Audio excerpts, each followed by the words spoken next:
Well, that's what I said. Wait till you taste it. The nose and the palate were miles apart. There's always a difference when you have the answer to the quiz. Things, and I know you pour them and you know what they are, and you're over there laughing. I mean, like you're trying to hold a straight face, not, piss yourself freaking laughing, right? And I know you want to just like you're an idiot.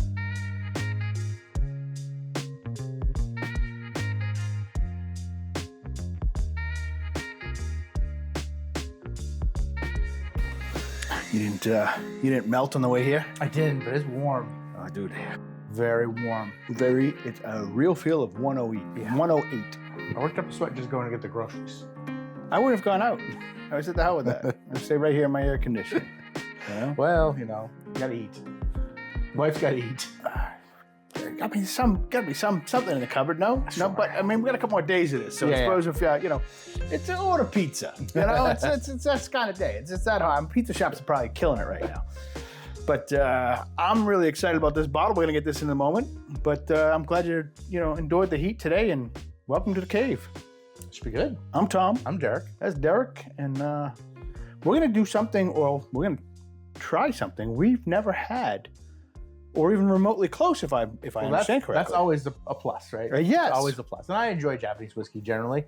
So there you go. You alluded to it. This is a Japanese whiskey, and it's finished in chestnut barrels. And matter of fact, I'm about positive we've never had anything in chestnut wood. And we've had a lot of finishes from your sherries to even your Japanese, your Mizunara, your bourbon barrels, your oak, and we could go on for days, right? Yeah. But chestnut? And then all the finishes that go with all that. Correct. Yeah. So I think we're in for a little bit of an experience here. Cool. So I'm gonna get to cracking. This is KAIYO whiskey, Japanese whiskey, and it's spelled the wood is spelled Kuri. It's Kuru. Kuru. I think that's how they pronounce it. Okay. Yeah. Not curry. That's how I would pronounce it. Yes. No, it's Kuru. And I think it sounds like Kooroo. So what's the difference? What do we think the difference between that and the Mizunara, which is the Japanese we know about? First off, let me touch base on this brand. I've had a few things from this brand, KAIYO, and everything I've had from them has been a freaking home run hit. So I'm really a fan of the brand, and I'm a fan of trying this. Most everything they do is in Mizunara oak, which is amazing because Japanese Mizunara oak is super expensive. Super expensive. And you're talking like $5,000 or $6,000 a barrel. And you want another crazy fact? Before you can harvest a Mizunara oak, it has to be 200 years old.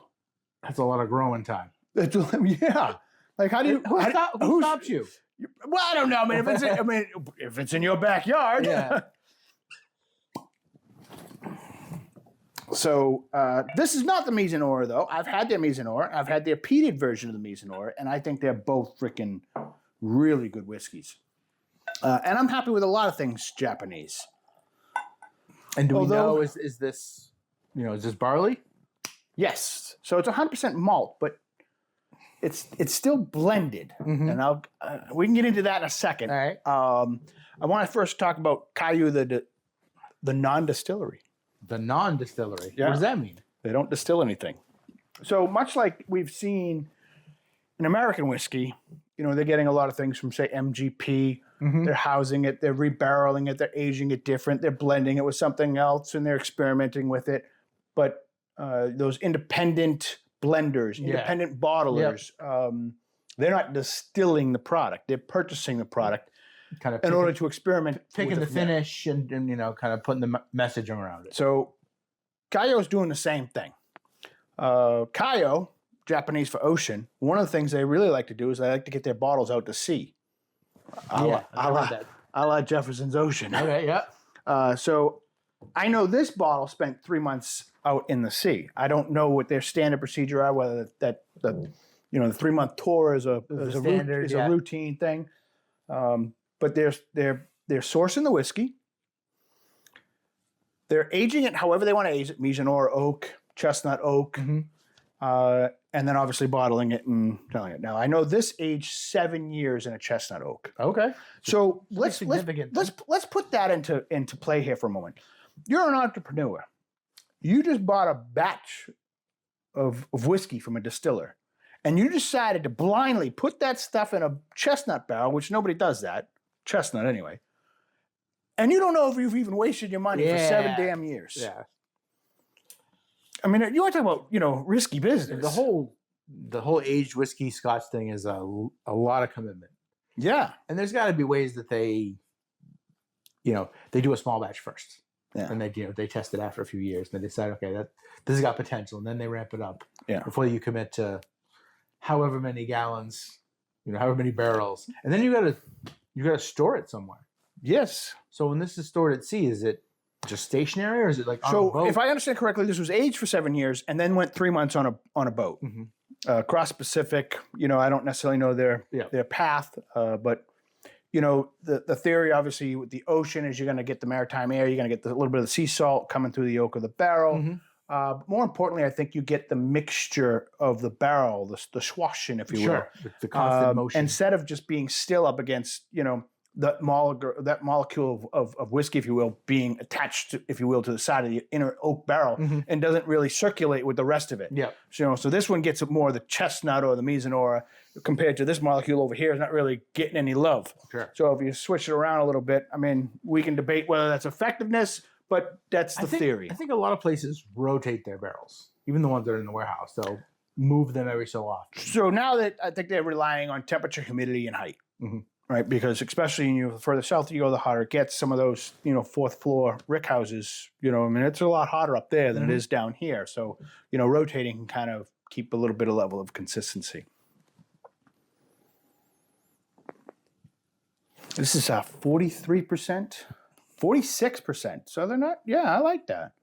So we're getting a little 92 proof. I feel when a whiskey comes out at 80 or 84, or even 86 for that matter, it's like they're just looking to produce a product, consistently over and over and over again, right? This is our mainline product, boom. I think once you start getting into the 92 North, they're looking to make a good product. I think it also depends on okay, we know it tastes like cask strength. They kind of keep working it down until they get a flavor profile they like. So now we like it better at this concentration than A versus B. The nose is light. It's pleasant. The nose is light, but it's distinctive. Yeah. Floral, light floral. I'm not getting any ocean. It's unpeated, so I'm not getting any of that. And I wouldn't, in classic Japanese whiskey, I know they kind of take a lot of traits from Scotland, procedural wise. I don't know if I didn't know, if I was blind, I don't know if I'd peg this on a Scotch. I wouldn't really know where to peg this, other than it wouldn't be a bourbon. No, I don't think I don't get any corn. Yeah, well, I mean, it's all malt, so you shouldn't. But I get a little marshland. Okay. A little brackish, kind of where the river meets the ocean smell. Ooh. Take a little tip off that palate. The palate volume's up. Where the nose I thought was present but mild. The palate comes at you with hey, I'm here. I'm here to give you some character. Super smooth. Oh, absolutely, but present. I would have thought, based off the nose, that would have stayed in that kind of mild lane, and it's richer than I anticipated. Richer than it's richer than the nose would have advertised. It's pretty light from just the color standpoint. Very rich profile. So another cool, and not floral, more spicy maybe. Not really hot, but No, I'm probably getting more on the honey side of things.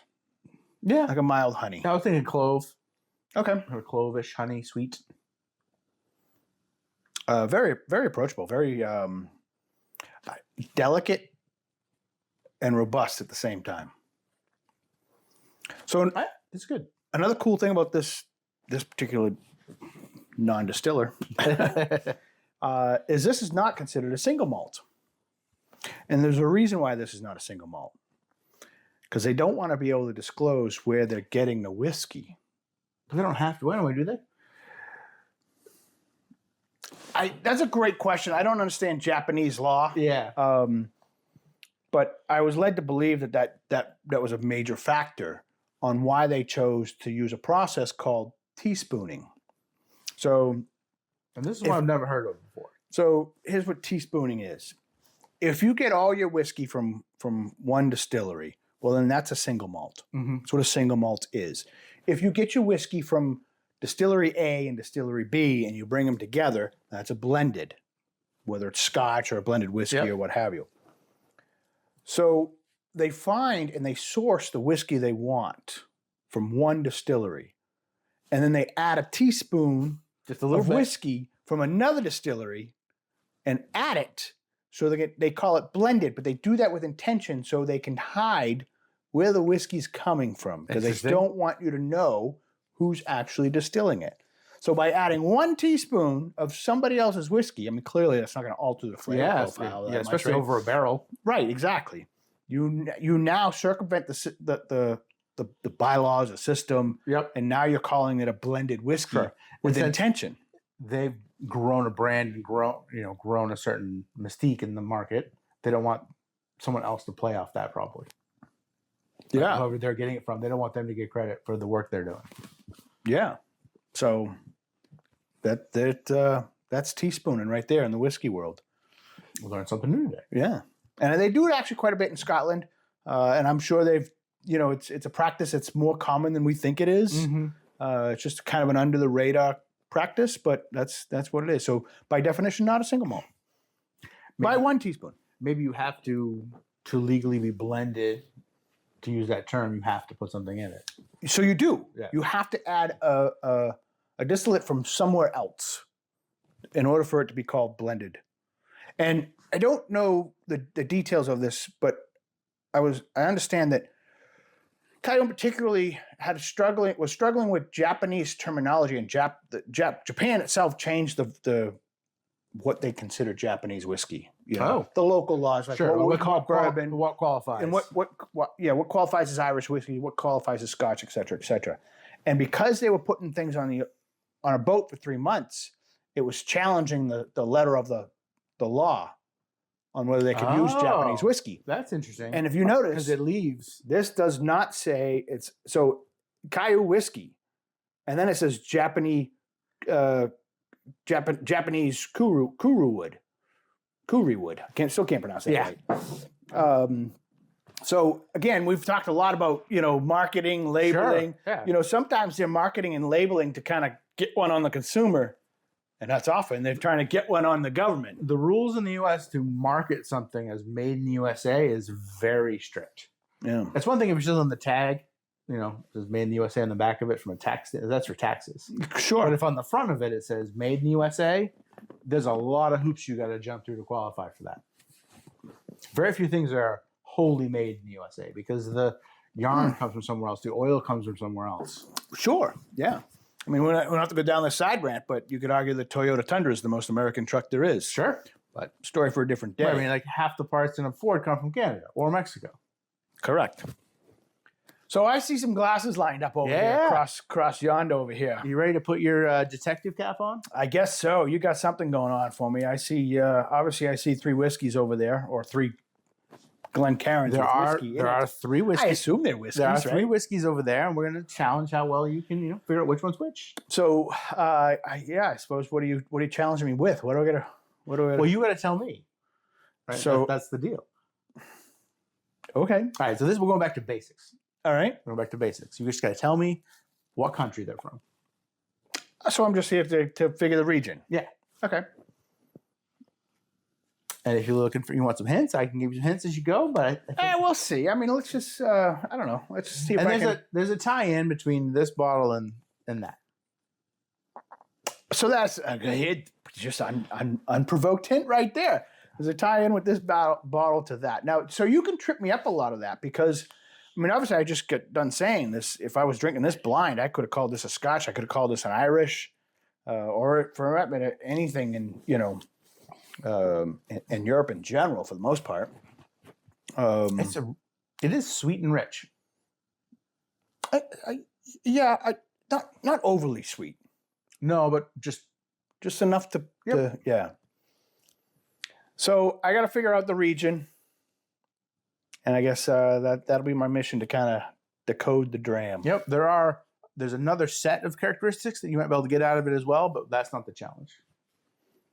All right. Well, I guess I'm as ready as I'm ever going to be. Let's do it. Sitting there, they're going to need some testing. So let's do it.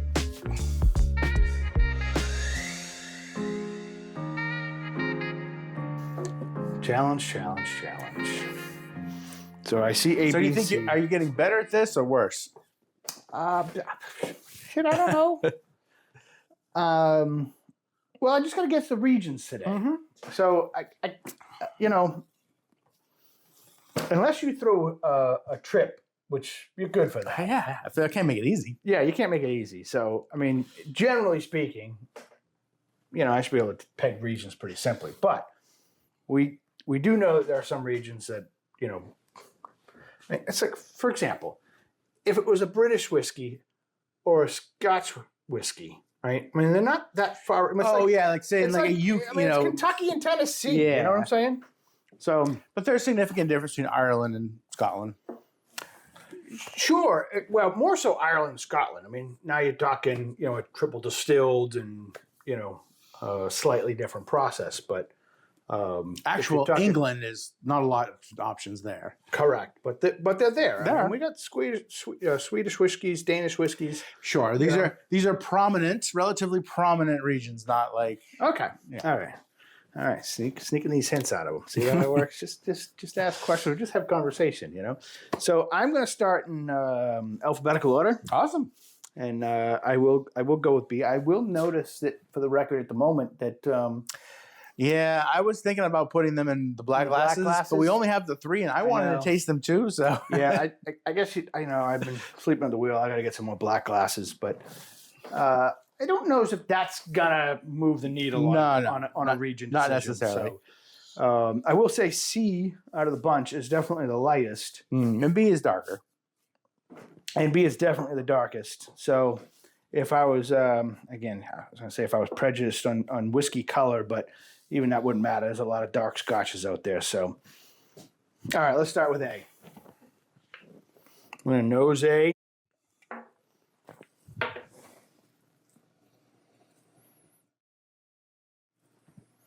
Very light nose, Mm-hmm. fruity. Maybe a sherry. Could be a double finish, like a sherry and a portwood combo or something, but very light.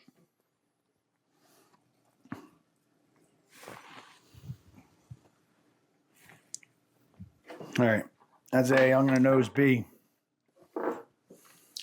Oh, you're already drinking. Oh yeah, I'm just nosing. I know what they are. Yeah. All right, nose and beats. So it's dark. So we're either gonna go bourbon or we're going like port scotch. But this already said this is not American. So All right. and I'm not saying any of these American. I guess nobody said you had to put an American. No. In there. All right. I think I found the American.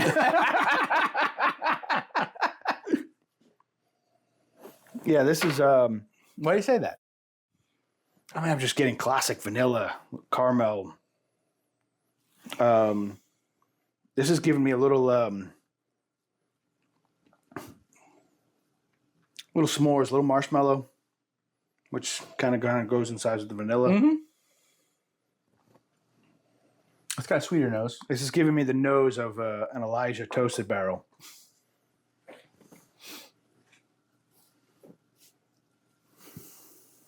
That is entirely too easy.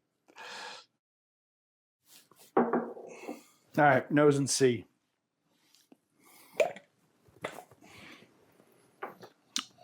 Ooh, yeah. I actually expected C to be a little not like the other, more so. Again, maybe that was just anticipation on the lighter tone.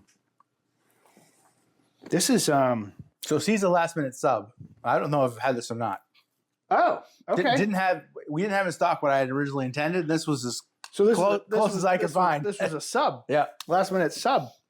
Put me in, coach. It's got a really unique nose. It's got a very unique nose. It is a blend of light, vibrant fruit with a little bit of candy and a little bit of maritime. Like there's a little bit of ocean adjacent. But again, I'm getting vibrant, little candy, still a little fruity. Way different than the other two. I get like, it's not really flowers, but it's like the greenery that goes with the flowers. Yeah, yeah.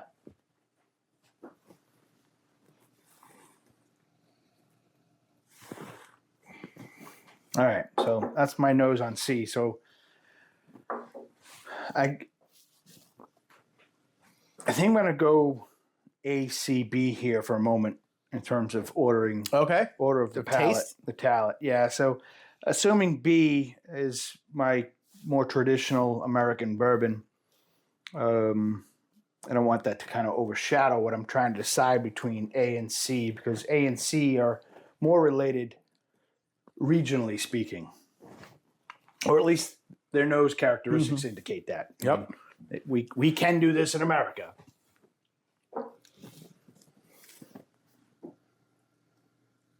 So back to A. Get a.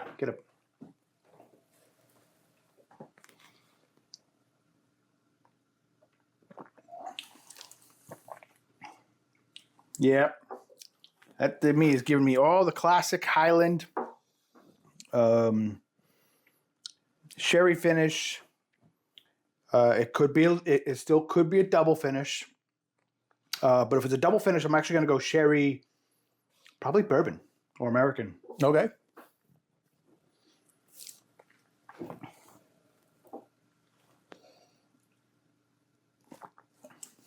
So, not locking it in yet, but so far I'm going to say A is Scotland.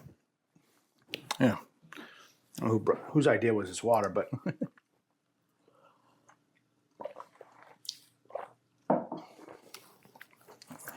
so that's going to lead me to believe that C is the wild card of this bunch.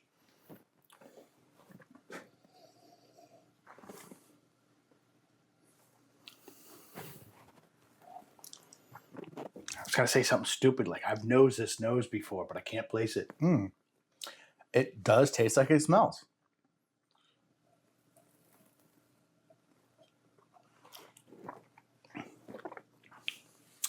Oh my God. That's really good. I just want to get that on the record.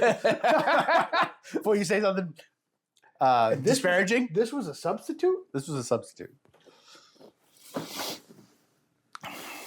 This is giving me like committee art bag that's not that peated. Oh. I didn't peat.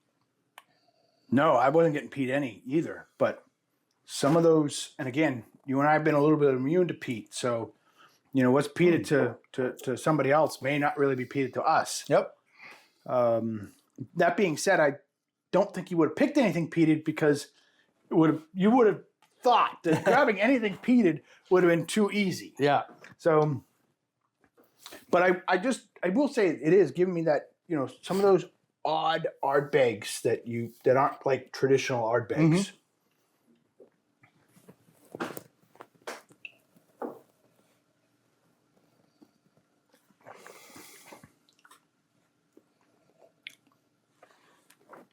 I'd have failed miserably at this, by the way.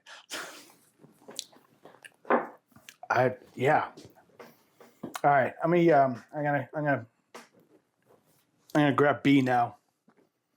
I don't know if B is gonna ruin my palate. I'm for A or C at this point. So. I'm waiting to see what your comments are after you taste it. Really? Oh yeah. Am I off course? Let's see what you got to say.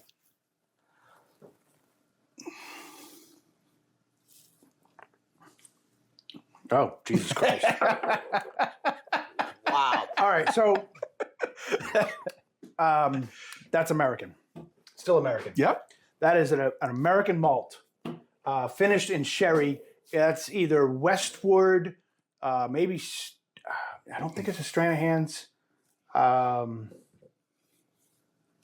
don't know, but I'm going to say B is American, and it is not bourbon, even though it was giving me that kind of characteristics. All right, change his tune. Change his tune. Definitely changing my tune on this one. This is it's thick. It's desserty. And now that you say this a lot. Like once you try it, you go back to the nose. It's like I don't get my initial notes at all. Yeah, this is a this got to be an American port finish.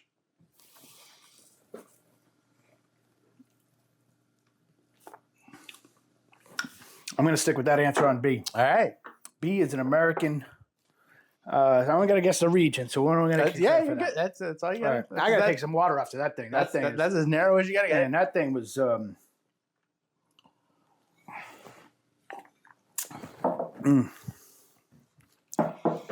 right. I'm going to go back to A.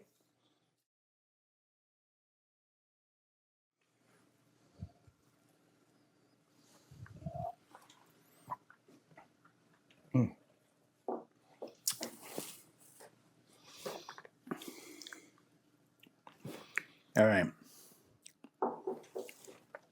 I'm seeking for butter cookie.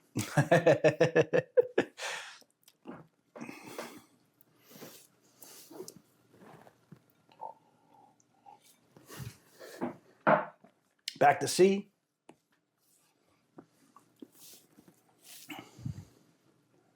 C is almost giving me no nose now. Really? It's less than, but I still get it.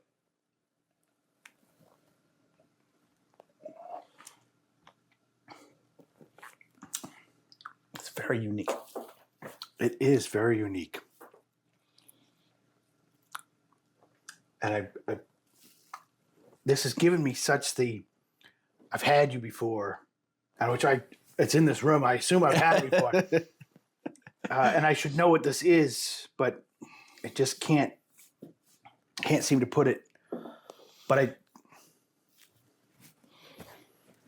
I'm beginning to think that's my Scotch and that's my Irish. I'm going to go back to A for a second. All right, starting to narrow it down.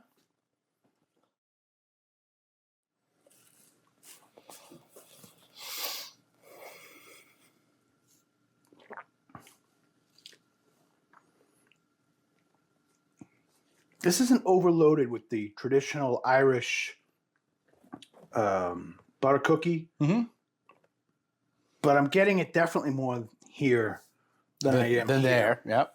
So I'm going to say A is Irish, B is American, and C is Scotland. My final answer. Okay. So I got 2 out of 3. Okay. There's a region. There's an oddball region here. Yes. Yeah. So all malts. Yep. This is the Writer's Tears, Japanese finish. Okay. So Irish. Yep. Finish in Japanese Mizunara. Yeah. I love it. I love it. Love it. And this is Shanahan. Okay. Sherry finish. Yep. And then this is Japanese. What am I drinking? So I don't even know how to pronounce this bottle. The Yamato? Oh, this is a great bottle. Yes, and it's been a while since I've had it. Yeah, Yamato. I wasn't getting the proof out of this. This is like 100 proof. No, it's actually not. I'm sorry. It says cask strength, but it's really 86, which is that's weird. Yeah, so I read the cask strength part 2, but it isn't. I can't actually read the percentage. Yeah. That's that was quite fascinating. It was funny because I didn't get American malt on B on the nose at all. No. I just went classic. And maybe was it the color that was mind screwing me, if you will. But obviously, as soon as I tasted B, I just knew that American funk. This was Scotch when you started, and it was Scotch when I started. Correct. If this was vastly different, and I guess props to how Japanese is doing Scotch. How well they're doing it. Right, because, there's a lot of Irish that can taste like Scotch, and there's a lot of Japanese that taste like Scotch. We talked about how their processing is trying to mimic Scotch. They are trying to get that Scotch taste. Correct. But trying to going back and forth and like, okay, they can't both be Scotch. Right. Right. So they both give me Scotch tendencies, but they can't both be Scotch. And obviously neither of them were at the end, but which one is giving me that little hint of something else? Sure. So that's why I made that comment. I'm looking for the butter cookie. Like, cause that's gonna find me the Irish whiskey. Like if I can pull that out, then I could decode that dram. There you go. Good job. So which one's your favorite? Oh. Well, I think novelty is going to put it the Japanese, just because this was a unique flavor. I've never had it before. A huge fan of the Writer's Tears, though. The Writer's Tears in the Mizunara finish is a really good bottle. And I think you displayed that right.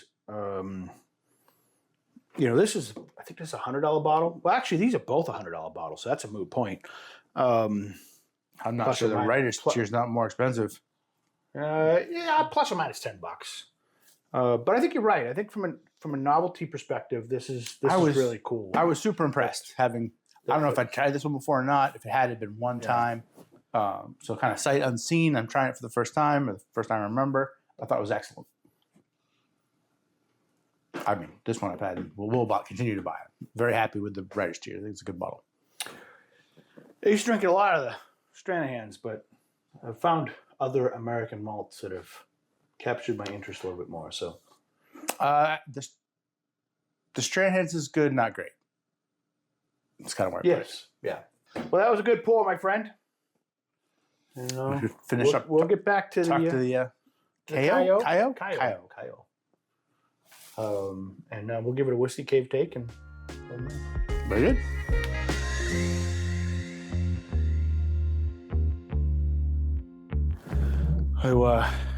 I decode pretty those good. okay. That's pretty 2 good. out of 3. Yeah. Threw me for a nice little loop on the Japanese. Well, I thought interesting. I was getting a little maritime out of that. So that's actually part of the question that I have is that the KAIYO is about sea aging. Yeah. And I didn't really get saltiness per se. I Maybe didn't a either. little marshy Yeah. in the smell. But those are similar flavored whiskeys that are not sea aged. Mm-hmm. Did you get any? Did the sea come into any play? Any of any differences here? So I guess. And I guess maybe you got to taste it before you try. So I guess I gotta say it did, because I'm on record for saying I was getting that like unique Ardbeg, not peated but peated kind of characteristics. So I mean that by default tells me that, at least on that bottle anyway, the Japanese, that maybe I was getting a little bit of a maritime somewhere else. Well, I don't think that one is CH though. No, it's that's not. their But shtick. I mean, there's not a lot of mileage. I don't know where they're producing that, but Sure, I mean, coastal versus. it could still be coastal. We're talking Japan, so. But yeah, am I getting it here?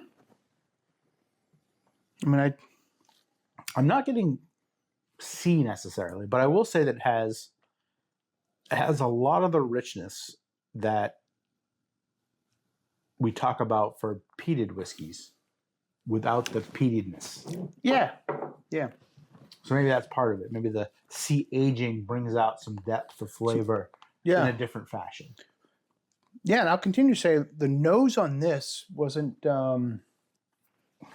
present, but nothing about it was overbearing. It's light. It's Yeah. light. It's just I'm here off in the corner. The you know? Japanese in the challenge was definitely the most aggressive nose of the 4 I've had today. Well, I don't know. I think aggressive might not necessarily be the term I use, although I don't necessarily disagree with the term. Most pronounced. Unique. Unique, definitely.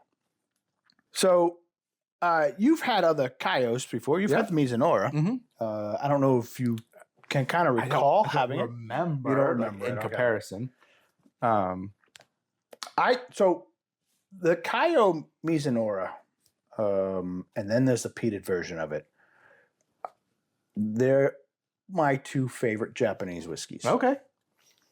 And I'm giving credit to the blender. Yeah.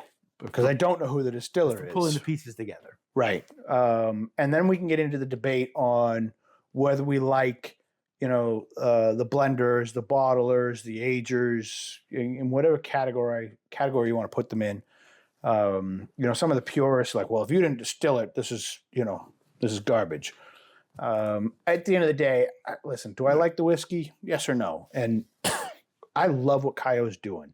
I don't care how they're getting it. I don't, all I care about is the end product. And if you have a partnership with the distiller and you're talking about the processes you want and they're doing it to your specifications, fair too. Does Yeah, it make a big difference who's making it? No, because I think the character comes from you bring up a great point. The aging, the barreling. You and I can call up MGP tomorrow, assuming we got the dockets to do it. Yep. And say, listen, this is what I want. Yep. And the more unique, and it's just their labor doing it. The more of it we'll have to buy. Sure. Yeah. So you want to? You ready? You want to get into a whiskey cave take? Yeah. So initial, taste, I really enjoyed it. Then I tried those. And then I came back, and I actually think it's better in comparison after having tried the other whiskeys. I would this would be one of those bottles where give it to somebody who's a big peated whiskey fan, and maybe, it's like, I only drink Scotch. So try this Japanese whiskey. I think that they might be a fan. So is this an intro to peated for you? No, it's nothing to do with peated. I just think this is a lot of the kind of complexity and the richness you get from a peated Scotch. Mm-hmm. People that appreciate that will appreciate this whiskey. It doesn't have a home like, I don't have like this is a connoisseur's kind of whiskey. You want to try something new, a little different? Yeah. Actually, I think this the chestnut is complimentary. I don't find anything about the chestnut off-putting at all. For that matter, if I didn't know it was a chestnut cask, I wouldn't have honestly, I don't think I would have known. This was nothing to compare it to. Sure, but I don't think it would have been offbeat. It's like the chestnut didn't give me something. It's like, oh, what am I drinking? I've never had anything like this before. It definitely hasn't done that, but it has definitely given something that I really enjoy. Again, as usual, I'm guilty of knowing what I paid for this. It was $70 to $90, which is the average cost of probably a Japanese bottle anyway. Yep. I will say that I do love what KAIYO is doing, and this just follows suit. So. Yeah, man, it's $70 to $90. If I saw this on the shelf, I'd pick it up for just a Friday night. If you're a Scotch guy and you haven't had a Japanese whiskey yet, this is a great one. Quite honestly, any of the KAIYOs is a great Japanese to get into. It'll be in your wheelhouse, and that's good if you're out somewhere. Like, all right, you're out getting sushi, or you're out at some You're at a restaurant and the whiskey selection is different. Now you get a name, you go, hey, I'll try that. Yeah. So I'm a fan of this bottle. I really am. And I'm a fan of KAIYO, and I will definitely buy another one of these. Although I don't know if I can buy another one of these because only like 4,600 of these were sent to the States. That's a small batch. Yeah, that's not a lot. How'd you get your hands on one? I travel and I our definition of travel is totally different. So when I say I travel, you drive me like you don't go anywhere. Yeah, I travel this way. He travels with suitcase behind him. But yeah, no, I scored this somewhere down in Mass because you're not going to get this in New Hampshire. But yeah, there are times I'm really actively looking for a Japanese or something malt like,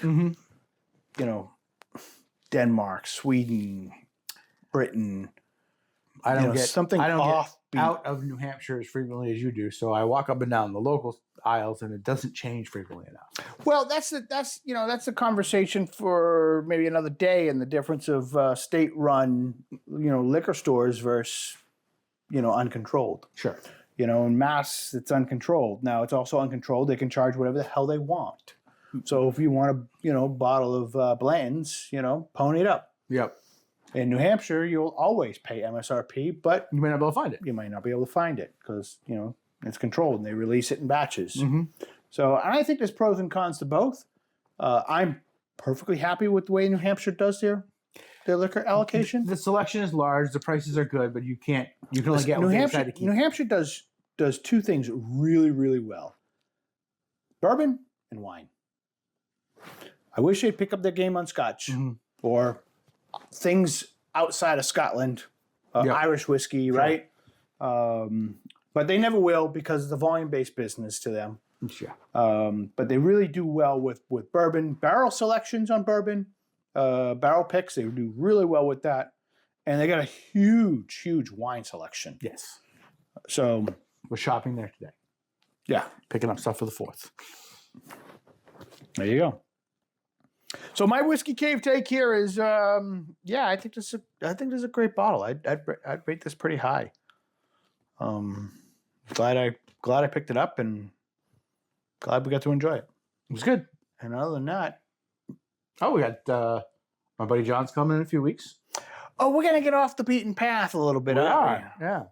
We're gonna do a gin something or other. So our little middle segment, he's gonna whip us up some gin cocktails. I don't know how I feel about this one, but we're doing it. It'll be fun. They make more gin in Scotland than Scotch. They do. That's a fun, stupid fact. Well, on that note, I'm Tom. I'm Derrick. That's Derrick. Stay cool. Thanks for coming to the Whiskey Cave. Yeah, stay cool. Seriously. Hot out it's freaking hot out there. We'll see you next time.